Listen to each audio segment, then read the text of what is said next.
जब व्यक्ति नाना प्रकार की समस्याओं से घिरा होता है और उसको समझ में नहीं आता है कि वो क्या करे, तो वो भगवान का सहारा लेता है, अपने इष्ट का सहारा लेता है। और जिसको जितना विश्वास होता है उसका मन अपने इष्ट की पूजा अर्चना आराधना करने से उसका मन जो होता है शांत होने लगता है।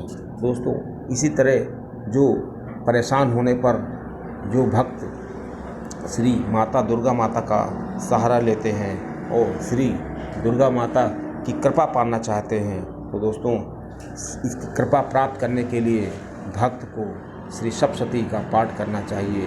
दोस्तों, श्री सप्तशती का पाठ करने की क्या विधि है और इसको करने पर क्या सावधानियां रखनी चाहिए और ये पाठ क्या है, इसी पर आधारित ये वीडियो है। दोस्तों, मेजर टिप्स सिंगम चैनल में आपका स्वागत है। आपको जानकारी अच्छी लगे तो वीडियो को शेयर करिएगा।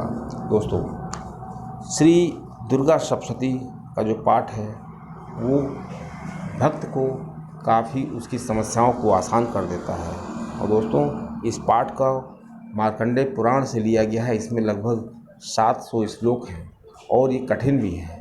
अब दोस्तों, एक आम आदमी, एक आम भक्त इन पाठ को करना इतना ज़्यादा सहज नहीं महसूस करता है। दोस्तों, जो भक्त इस पाठ को नहीं कर सकते हैं उनको श्री सप्तशती में एक और तरीका बताया गया है कि भक्त अगर उसको कर लेता है तो उसको वही फल प्राप्त होता है जो श्री दुर्गा सप्तशती का पाठ करने से प्राप्त होता है। अब दोस्तों, इस पाठ को बताने से पहले मैं आपको बता दूं कि ये जो पाठ है ये कहाँ से आया है, किसने बताया है। दोस्तों, श्री शिव जी ने श्री पार्वती जी को ये पाठ बताया था। जब श्री पार्वती जी ने श्री शिव जी से पूछा कि हमें तंत्र जानने की इच्छा हो रही है, तो श्री शिव जी ने श्री पार्वती जी को जो विधि बताई थी उस विधि का इसमें वर्णन किया गया है। अब दोस्तों, अब जान लेते हैं कि अगर भक्त सप्तशती का पाठ नहीं कर सकता है तो उसको सप्तशती में वर्णित किस पाठ को करना चाहिए जिससे कि उसकी सारी समस्याएं समाप्त हो जाएं।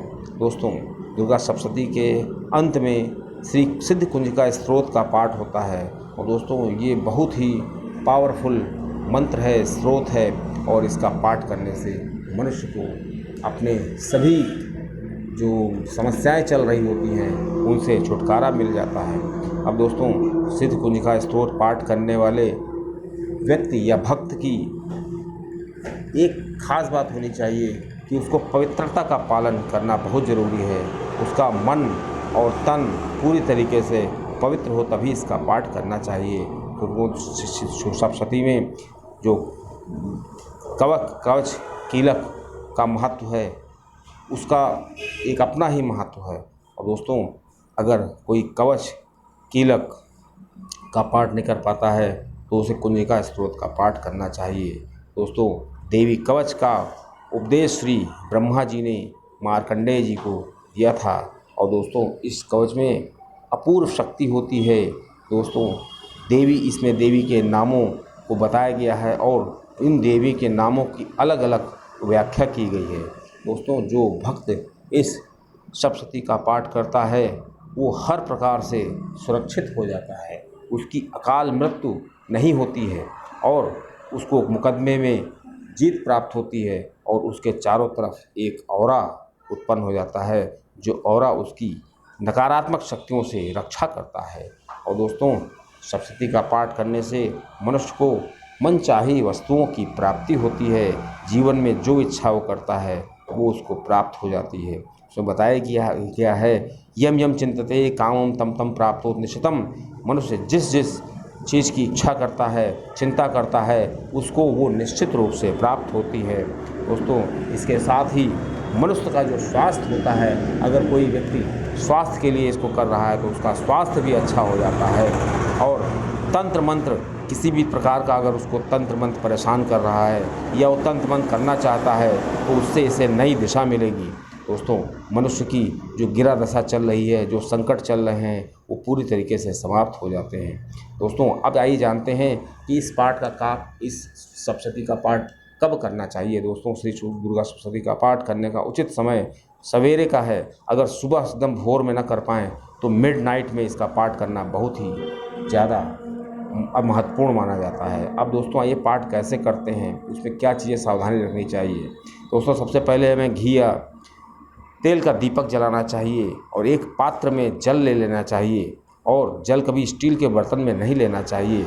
पाठ करना चाहिए दक्षिण मुख की तरफ मुँह करके और लाल आसन बिछा करके, लाल वस्त्र धारण करके आसन करना चाहिए और मन पूरी तरीके से पवित्र होना चाहिए और जहाँ तक हो सके कि कोई चीज़ खाने पीने से परहेज करना चाहिए पाठ करने से पहले। और दोस्तों अब क्या करते हैं कि पूरा पाठ हो जाने के बाद इस जल का छिड़काव कर देते हैं अपने ऊपर और उस जगह पर भी कर सकते हैं जहाँ पर हमको कोई समस्या दिख रही है। अगर कोई कोर्ट कचहरी का केस चल रहा है तो उस जल को उस कचहरी के कागज़ों में लगा देना चाहिए। अगर कोई बीमारी है शरीर में तो शरीर के बीमार हिस्से पे उस जल को अभिमंत्रित करना चाहिए, इससे कि हमको मनचाहा फल प्राप्त हो सके। दोस्तों पूजा करने के, सप्तशती का पाठ करने के तुरंत बाद जल को नहीं छूना चाहिए। लगभग कुछ देर बाद जल का प्रयोग कर सकते हैं।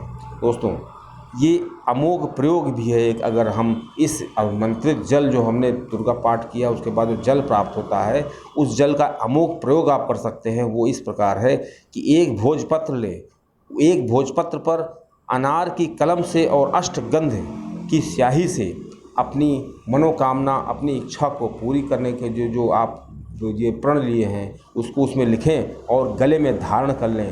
दोस्तों ये मानिए कि आपको बहुत ही सकारात्मक परिणाम मिलेंगे।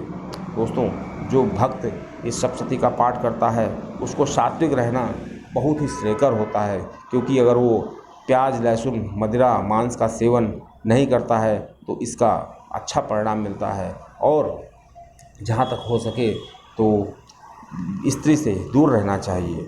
दोस्तों अगर कोई भक्त इस पाठ को नहीं कर सकता है तो उसका भी एक तरीका बताया गया है कि वो भक्त हमेशा दुर्गा जी ओम दुर्गाय नमः का जाप करता रहे, मन में स्मरण करता रहे और जब भी किसी काम के लिए जा रहा हो, घर से निकलने जा रहा हो, श्री दुर्गा जी ओम दुर्गाय नमः इस तरह से पाठ करने से मनुष्य के जो ऑरा होता है वो मजबूत होता है। अब दोस्तों ये जो कुंजिका स्तोत्र का अगर व्यक्ति पाठ करता है तो ये सरल और प्रभावशाली भी है और श्री कुंजिका स्तोत्र का पाठ करने से मनुष्य को वही फल प्राप्त होते हैं जो श्री सप्तशती का पाठ करने से प्राप्त होते हैं। और इस कुंजिका स्तोत्र की एक बहुत ख़ास बात है कि इसके मंत्र सिद्ध नहीं करने पड़ते हैं और ये मंत्र स्वयं सिद्ध होते हैं। इसके लिए अलग से कोई तरीका नहीं बताया गया है।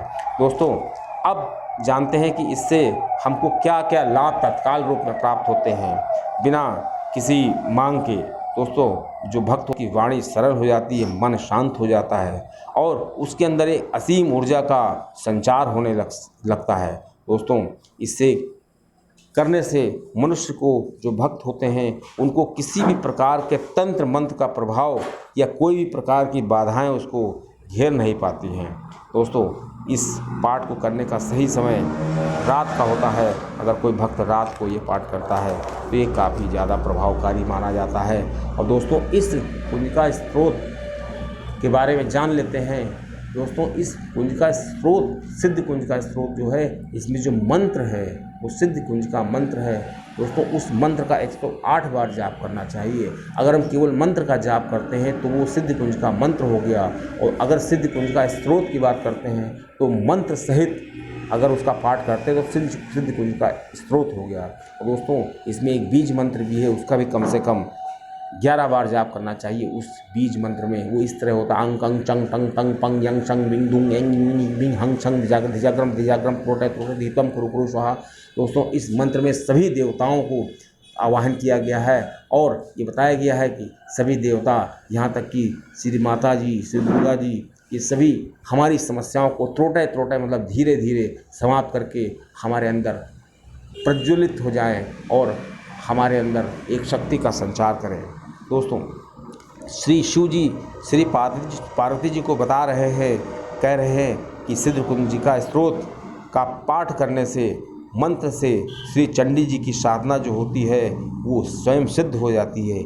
इसलिए ये जो सिद्ध कुंजिका स्तोत्र है वो सिद्ध कुंजिका स्तोत्र बन जाता है।